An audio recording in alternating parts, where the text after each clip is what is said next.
बिस्मिल्लाहिर्रहमानिर्रहीम, अस्सलाम वालेकुम। डियर स्टूडेंट्स, उम्मीद है कि आप सब खैरियत से होंगे। My name is Adeel Mehboob, I am lecturer in computer science.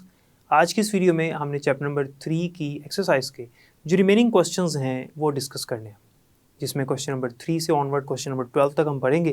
Question number 3 true false का है और उसके बाद जो है वो क्वेश्चन आंसर्स हैं और उनमें कुछ शॉर्ट और कुछ लॉन्ग क्वेश्चंस भी हैं। तो चलते हैं लेक्चर की तरफ। डियर स्टूडेंट्स, आज हमने चैप्टर नंबर 3 की एक्सरसाइज का जो रिमेनिंग पार्ट है, यानी क्वेश्चन नंबर 3 से लेकर क्वेश्चन नंबर 12 तक, वो डिस्कस करना है। क्वेश्चन नंबर 3 जो है वो ट्रू फॉल्स का क्वेश्चन है। उसके बाद बाकी क्वेश्चन नंबर 4 से ऑनवर्ड क्वेश्चन नंबर 12 तक जितने भी क्वेश्चंस हैं वो सारे के सारे थ्योरी के क्वेश्चंस हैं और इसमें कुछ ईआर डायग्राम के भी हवाले से एक दो क्वेश्चंस हैं जिसमें डायग्राम्स हैं, तो वो हम डिस्कस करेंगे और एक्सरसाइज को सॉल्व करेंगे आज के इस लेक्चर में। सबसे पहले हम क्वेश्चन नंबर 3 को देखते हैं। इसमें सबसे पहली जो स्टेटमेंट है ट्रू फॉल्स की वो ये है कि इन 1-to-1 relationship only one instance of each entity can participate in the relationship. यानी वो कह रहा है कि एक रिलेशनशिप जब बनाया जाता है दो टेबल्स का, तो सिर्फ एक इंस्टेंस जो है यानी एक रिकॉर्ड जो है उसका ताल्लुक होता है किसी दूसरी एंटिटी के साथ, और वहाँ पर भी किसी एक इंस्टेंस के साथ ही ताल्लुक होता है। तो ये बात बिल्कुल सही है क्योंकि ये 1-to-1 जो रिलेशनशिप है उसकी डेफिनेशन भी बनती है। सो फर्स्ट स्टेटमेंट जो है ये करेक्ट है। Number 2, the optional modality is represented by 1। वो कहता है कि ऑप्शनल मोडालिटी जो है उसको 1 से रिप्रेजेंट किया जाता है। तो आपने ऑलरेडी पढ़ा हुआ है कि मोडालिटी जो है वो रिलेशनशिप की नेचर को डिफाइन करती है, और मोडालिटी जो है वो ऑप्शनल होती है या मैंडेटरी होती है। मैंडेटरी को हम 1 से रिप्रेजेंट करते हैं, ऑप्शनल को हम 0 से रिप्रेजेंट करते हैं। तो उसने यहाँ पर लिखा हुआ है कि optional modality is represented by 1।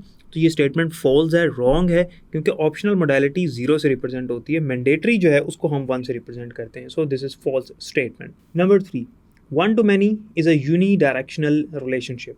1-to-many का जो रिलेशन है ये यूनिडायरेक्शनल रिलेशनशिप है। तो मैंने आपको लास्ट लेक्चर में जब मैं ये एक्सरसाइज करवा रहा था, तो जो पिछला हमारा लेक्चर था उसमें बताया था कि स्टूडेंट्स जो हमारे पास रिलेशनशिप की टाइप्स हैं वो 3 होती हैं, एक यूनरी, एक बाइनरी और एक होती है टर्नरी। अब हमारे पास जो यूनरी है उसमें रिकर्सिव रिलेशनशिप आता है, और जो बाइनरी है उसमें 1-to-1, 1-to-many और many-to-many होता है, और टर्नरी में 3 हमारे पास एंटिटीज़ होती हैं। ये उससे रिलेटेड है।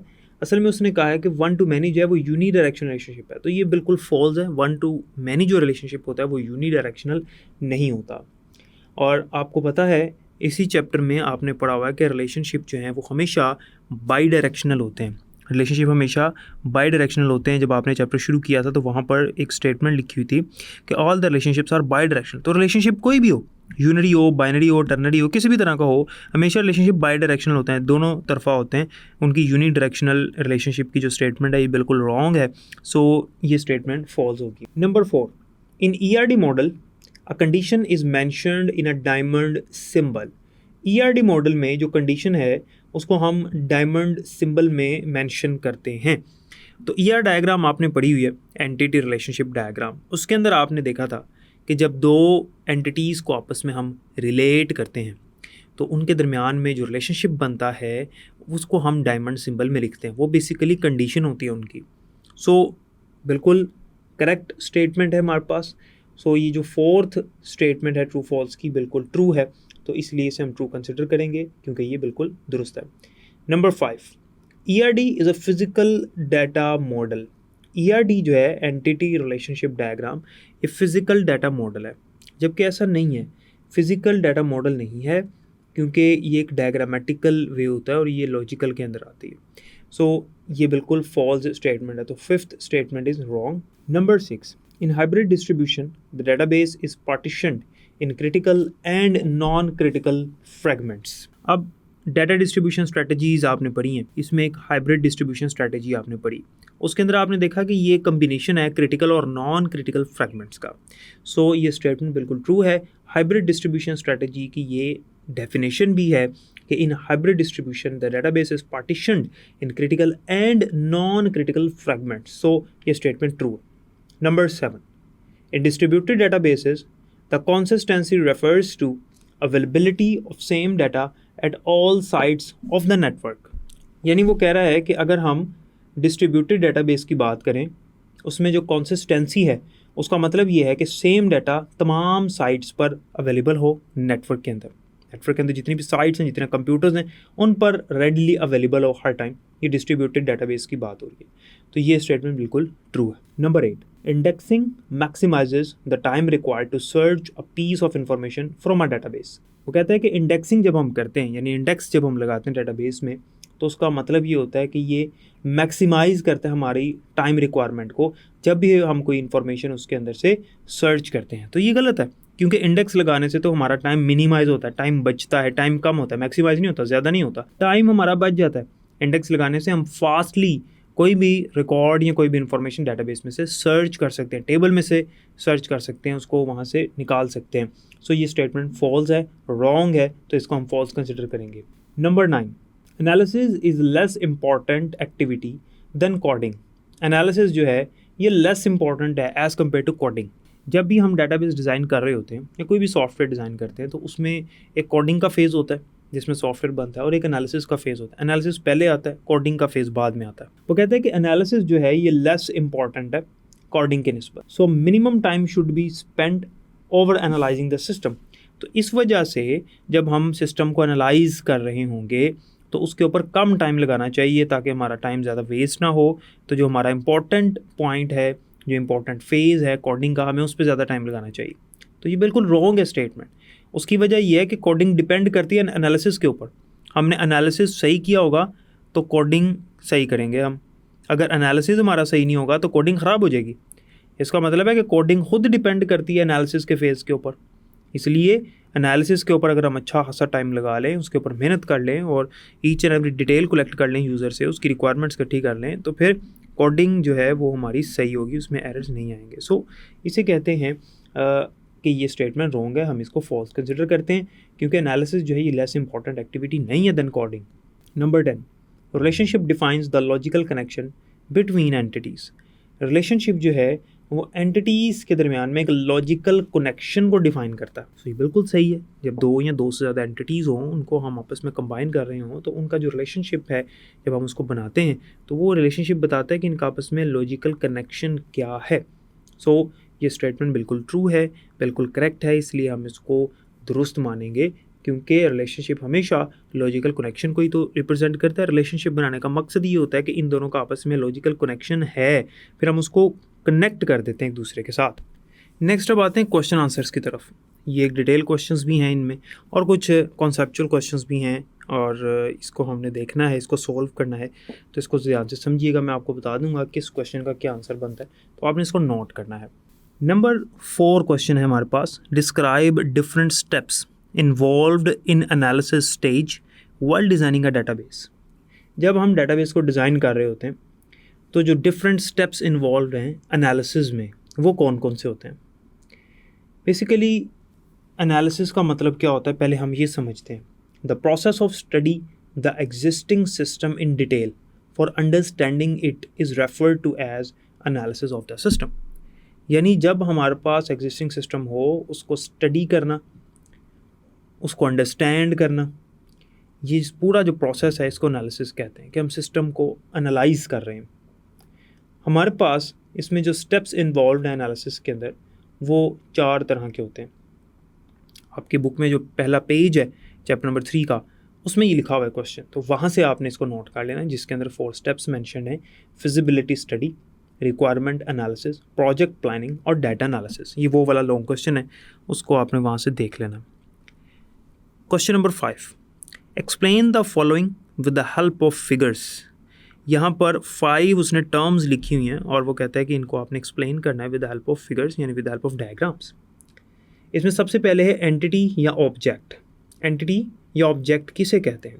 Basically anything in real world that has a set of different attributes और properties is known as entity. Entity की डेफिनेशन है anything about which we have to store data in the table is called entity और object. यानी जिसके बारे में हमने data store करना है, हम डाटा स्टोर करना चाहते हैं टेबल के अंदर, वो एंटिटी है। फॉर एग्जांपल स्टूडेंट्स का एक टेबल है, स्टूडेंट्स का रिकॉर्ड है उसके अंदर सारा, तो स्टूडेंट एंटिटी है यहाँ पर। एम्प्लॉयज़ का टेबल है तो एम्प्लॉयज़ एंटिटी है यहाँ पर, ठीक है। तो इसको फिगर से हम किस तरह रिप्रेजेंट करेंगे, एक टेबल आप बना देंगे, ठीक है, एम्प्लॉय का टेबल बना देंगे और आप कहेंगे कि ये एम्प्लॉय की एंटिटी है। नंबर 2 पे एट्रीब्यूट। एट्रीब्यूट क्या होता है? एट्रीब्यूट हम फील्ड को कहते हैं। The set of related characters is called attribute.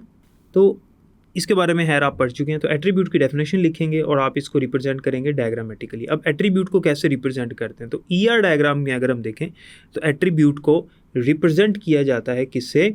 Oval symbol से। और जो हमने एंटिटी पढ़ी है ना ऊपर, जिसका मैंने बताया कि आप टेबल बना देंगे, उसको टेबल बनाने की बजाय अगर आप ERD से रिलेट करते हैं तो वहाँ पर आप एंटिटी को किस तरह से रिप्रेजेंट करते हैं? रेक्टेंगुलर बॉक्स से। तो आपने रेक्टेंगुलर बॉक्स बना देना है, तो वो आपकी एंटिटी होगी। और अगर एट्रीब्यूट की बात करेंगे तो आपने उसके साथ लाइन लगाकर ओवल बना देना, ठीक है। लाइन लगा के ओवल बना देना, उसके अंदर जो भी नाम है एट्रीब्यूट का, for example first name, last name, roll number वगैरह, वो आपने लिख देना। नंबर 3 है रिलेशनशिप। अब रिलेशनशिप क्या होता है, इसकी डेफिनेशन आपने लिखनी है कि relationship basically is a logical connection between entities. ये रिलेशनशिप की डेफिनेशन है। अब रिलेशनशिप को कैसे रिप्रेजेंट करते हैं? सिंपली 2 एंटिटीज़ आपने बनानी है और दरमियान में लाइन लगा देनी है। जब आप लाइन लगा देंगे और उसके दरमियान में, लाइन के दरमियान में आप एक डायमंड सिंबल लगाएंगे और डायमंड सिंबल के अंदर लिखेंगे कि इनका रिलेशनशिप है क्या आपस में।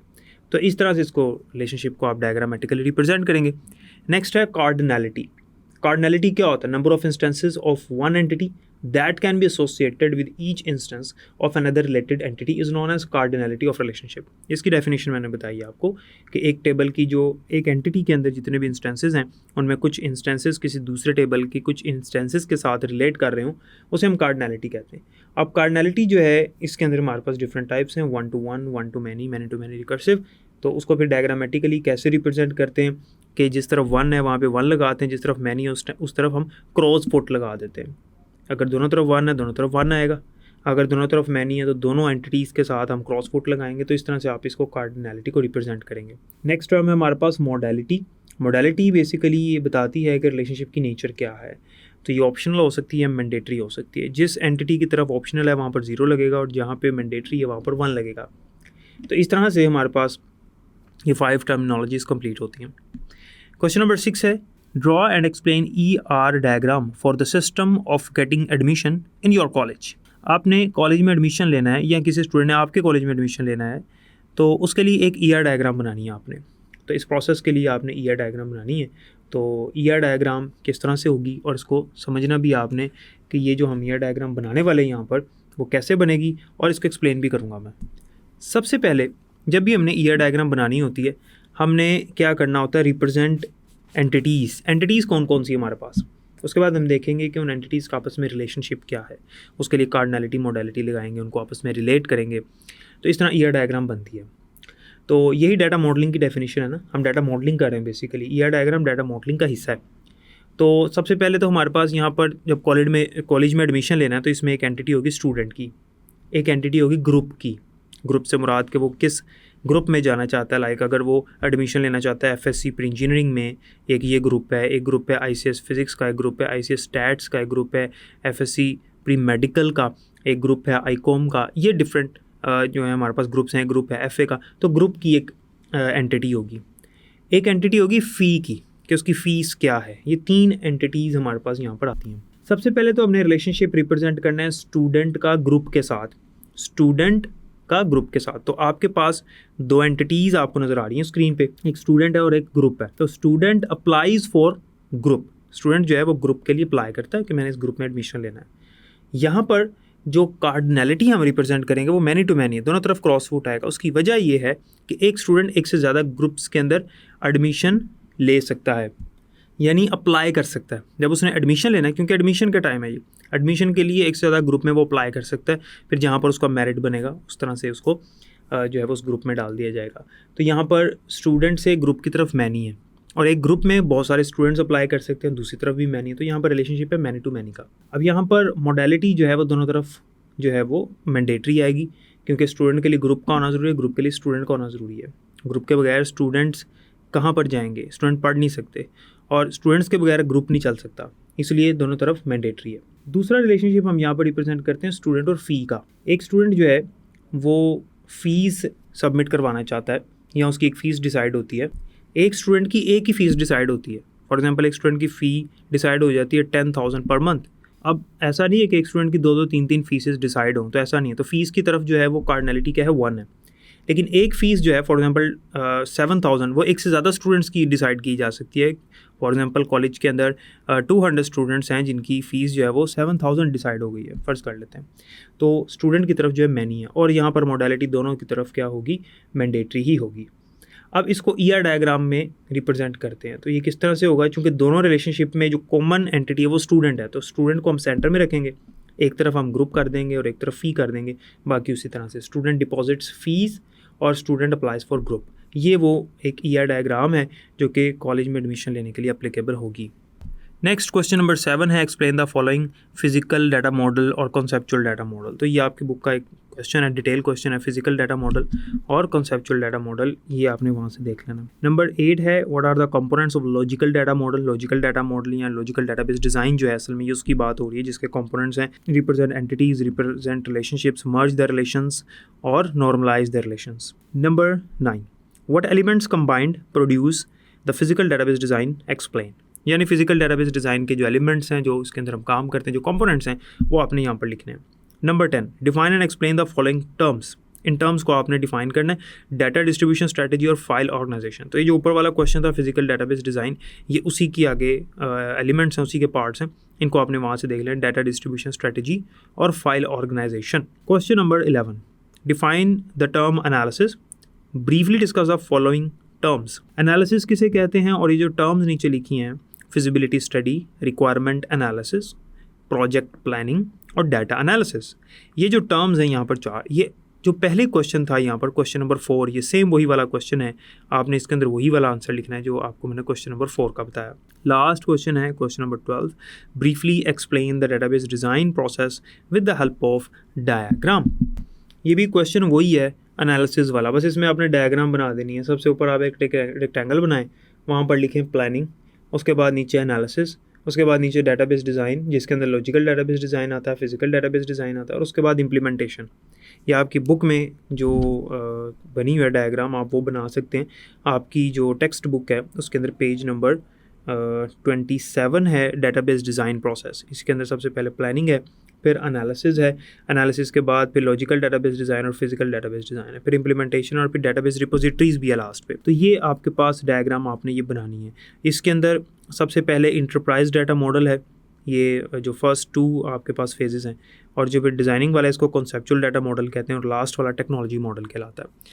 तो उम्मीद है कि यहाँ तक आपको समझ आ गई होगी। चैप्टर नंबर 3 की जो एक्सरसाइज है यहाँ पर कंप्लीट होती है। इसके सारे क्वेश्चंस मैंने आपको सॉल्व करवा दिए हैं, इसको अच्छी तरह से देख लीजिएगा। डियर स्टूडेंट्स, जैसे कि आपने देखा कि हमने इन क्वेश्चंस को डिस्कस किया और इनमें जो मेन हेडिंग्स थी, मेन पॉइंट्स थे, जो आंसर्स में आपने लिखने हैं वो भी मैंने आपको बता दी। उम्मीद है कि यहाँ तक आपको समझ आ गई होगी। बाकी इंशाल्लाह नेक्स्ट लेक्चर में पढ़ेंगे, तब तक के लिए मुझे इजाज़त दें, अपना ख्याल रखिएगा। अल्लाह हाफ़िज़।